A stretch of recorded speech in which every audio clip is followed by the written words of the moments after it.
Ayla could barely believe what she was seeing, though her master, Quinlan Voss, only grunted in recognition when she paused before the unnatural sight. He had been here before, had been pulled from this place she now witnessed to be tortured above, so he understood better than most the shock she and the other 8 Jedi around her were going through at the moment. Nearly 400 Jedi Knights lingered here, pinned to the walls by manacles and chains, their torsos wrapped, their bodies constrained with an excess of unnatural steel. Many simply hung limply from the restraints, others wiggled and grunted, gagged by the cords of metal, heads and eyes wrapped as densely as the rest of their bodies. But as unsettling as their style of binding was, it was the bindings themselves which were the most disturbing of all. The thorny, spiked chains were not originally a part of this place, this long series of storage chambers they were now pinned into. They had somehow been crafted out of the walls themselves, the steel of the building having been twisted and melted, drawn out, and then reforged into these cruel chains. Blood dripped from the struggling Jedi, and as Ayla approached the nearest one, she realized, to her horror, that the bindings themselves had no locks or openings, each length a complete, unbroken line of twisted links and thorned steel. But she had a key of her own. Activating her lightsaber, she turned to face the others. "Spread out. Begin releasing them as quickly as you can," she ordered, and the 8 knights who had come with her obeyed, her recovering master limping to her side and helping her take the weight of the first captive she began to cut free, cleaving the chains with her blue blade. "How was this done?" Ayla asked as she severed the Jedi before her from the wall, Quinlan catching the man and staggering somewhat as he lowered him to the ground. "Some kind of technology or—" she began to say, but her master shook his now bald, roughly shaven head. "It was a demon," he breathed out, voice tense but low, as if fearing to be overheard. "A demon?" Ayla asked, moving to the next knight as Voss leaned the Jedi he had been supporting against the wall, letting him recover. "Some kind of monster. The thing that was torturing me had full control of it somehow. He could order it, command it, and the monster itself, stars, Ayla, have never seen or felt anything like it. I barely even survived it," he explained, grunting as another of his comrades fell into his arms. Ayla kept moving, but was clearly troubled as she continued her liberating efforts. "How many of these monsters were there?" she asked after a small time had passed, and Voss grimaced. Just one, Ayla. It defeated and scattered virtually all of us alone. There was nothing we could do against it," he rasped, the memory clutching him tightly. How is that even possible? You had over 2,000 Jedi Knights with you!" She almost yelled, a fever pitch of fear rising in her, the shadows of memories she had cleaved beginning to cloud her inner serenity. Again, her master shook his head. "Not this time. After we broke up their command center and captured or killed their leaders, we decided to divide up our forces. 5 groups, roughly evenly split. We left our tired and less experienced knights behind to guard and escort our prisoners. 3 of the remaining groups chose other Imperial bases to assault, joining up with the Axumite rebels we found on the way, gathering them up, leading them," he explained. "My group, however, we decided to hunt down the fleeing Imperial forces that still had some cohesion. We didn't want them to rally somewhere, so we pursued.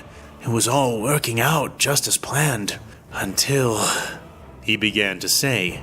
"Until you interfered with me," answered an all-too-familiar voice, a voice which turned Quinlan's blood to ice and fire.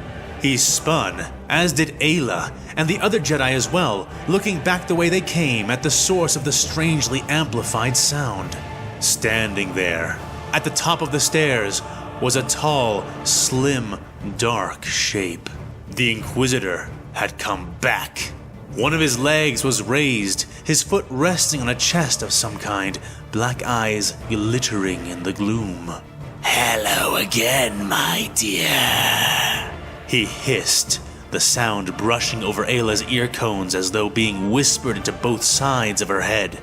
Shivers ran up and down her spine, her blue skin breaking out into goosebumps as she faced the man once more, swallowing her raging emotions and narrowing her eyes and focus. She looked to her left and to her right. Almost 50 Jedi had been freed, and of them, she suspected at least half were in a good enough condition to fight. The smell of burnt steel and acrid sweat grew even more sour in the room as a distinct fear flooded into the place, but Quinlan was the first to rise strongly against it. Standing up to his full height and glaring, eyes red and lidless. He spat blood and hate to his left and grinned a savage, violent promise at the man who stood above them. "Time for round 2, you stinking inhuman nerve herder," he growled, closing his blood-caked fists tightly. "And this time, you don't have your pet around to protect you. This time I'm not going to give you any chances." The wounded Jedi roared, embracing the fire in his blood over the ice that threatened to subdue him. Suffering became fear, fear became anger, and anger became strength. His show of force gave strength to the other Jedi, who, even unarmed, now rose in a more defiant way, ready to fight for their freedom and vengeance. "How do you know he doesn't have that thing nearby?" Ayla whispered to him, and Voss grit his teeth through his unpleasant grin, answering her loudly. "He sent the monster away. Sent it to the temple where the main battle is happening. It's been hours. It must be miles distant by now. Isn't that right, Inquisitor?" he proclaimed, lifting a fist to point a red finger at Tarweiler. In response, the man on the stairs only chuckled and pushed the chest over the top step with his foot, allowing it and its contents to tumble and spill down across the floor. The sight of what scattered across the ground shocked Ayla and Quinlan alike, their eyes widening somewhat. Lightsabers. All of their lightsabers that he had collected.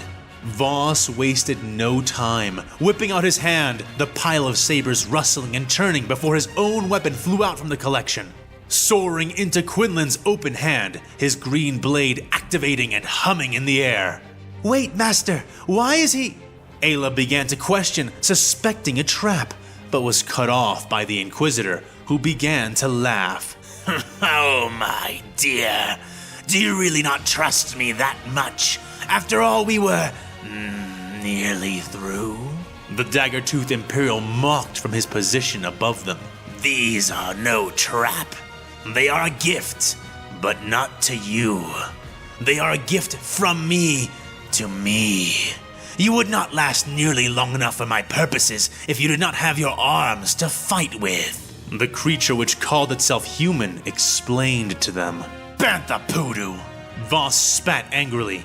"You could barely contend with me alone the last time we fought. Are you trying to kill yourself in earnest this time? Because if that is your goal, I'll gladly fulfill it."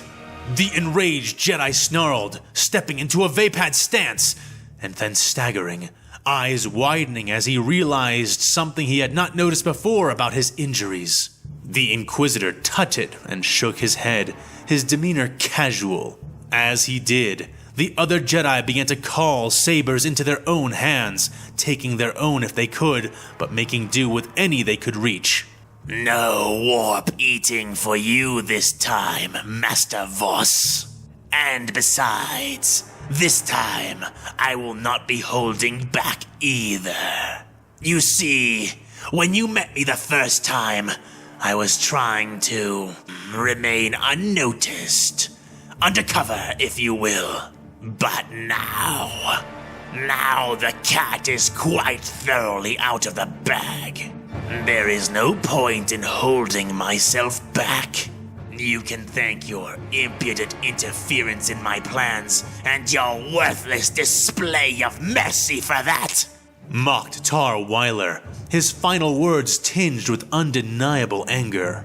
He quickly recomposed himself, however, wiping a hand over his bald head as he did. "But enough talking, Jedi scum. My ship is on its way, and I'd like to wrap this up before it arrives. It is a rare thing I'm about to teach you, whelps. So try to pay attention," he said, taking one step down the stairs as he did. Ayla rushed forward, standing before her master, the other Jedi edging in her direction as she did. "I've learned everything I needed to from you already. Your tricks won't work twice," she challenged, but felt a shock go through her as the man took the second step down. Something was happening. A sensation, a ripple of power she had never felt before. The Inquisitor chuckled at her, eyes meeting hers. Good. Do not lose that fire, my precious little Xenos student," he mocked, and as he did, he took the third step down, and all the Jedi could feel it now, like a rock tossed into a placid pool, disturbing the surface by its entry. Ayla realized, to her horror, that this man was like some strange void in the Force. No, not an absence, not a lack, but a wound. A festering, enormous wound. His power was anathema, and it was only growing wider and deeper as he approached. She saw now what he meant when he said he had been holding back to stay unnoticed, for this swelling violation of the natural force would and could soon be felt for miles across the planet. The Inquisitor drew his black rapier and then casually tossed it aside, letting it clang and rattle down the stairs ahead of him as he took the fourth and then fifth step towards them. What you experienced before was but an orientation of what I am. Now the class can really begin. Doing this, it's like letting my... It's like letting my hair down. I get to do this so rarely. So, please, savor it with me. He continued to taunt, stepping down onto the sixth and then seventh stair. I'm going to tear you and your little lessons to pieces! Voss began to growl, stepping forward, but finding a hand on his shoulder, holding him back. He spun a furious face to meet Ayla's, almost shrugging her arm off, but she gripped him all the more tightly, her face stiff but controlled. "Not alone," she told him, and after a moment, he nodded rigidly, slinking back a step to align himself with her. "Together then," he breathed, and she nodded back. "Together," she said, and the other Jedi formed up around them, legs crouching, readying themselves. "Yes," the Inquisitor hissed, his presence radiating out like the light waves of a black sun. He lifted his clawed hands, and they were suddenly wreathed in black flickering flames, flames which came from another place, the heart of the dark side itself. Or perhaps a place that was even darker. The fires in his hands screamed in the back of every skull present, gnawing and clawing. The ground trembled as he took the 8th step, and then the 9th. The darkness bleeding from those black flames challenged the light of every colored saber which stood in defiance of the Inquisitor. The living kyber crystals within each radiant sword beginning to tremble at the approach. "All together now. Let me teach you and your order what it means to be Alpha Plus." Hello, it's nice to meet you.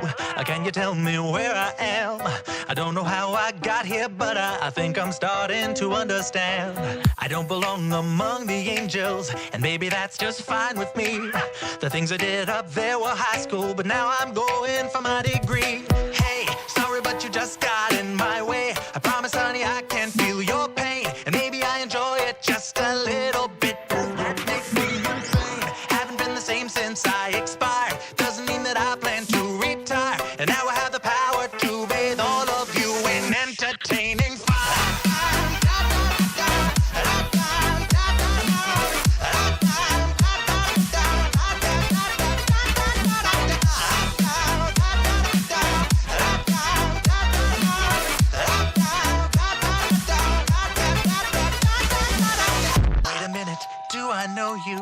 Weren't you an old pal of mine?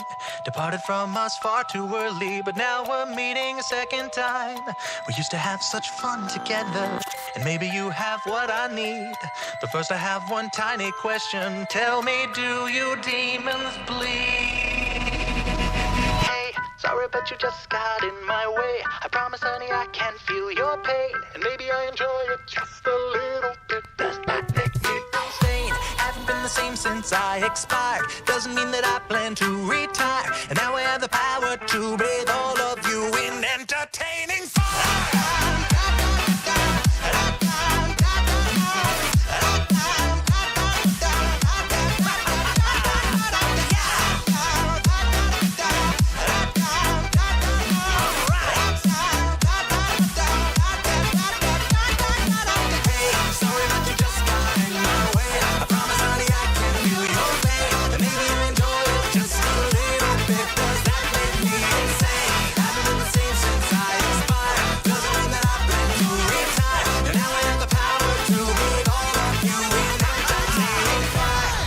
You just got in my way. I promise, honey, I can feel your pain, and maybe I enjoy it just a little bit. Does that make me insane?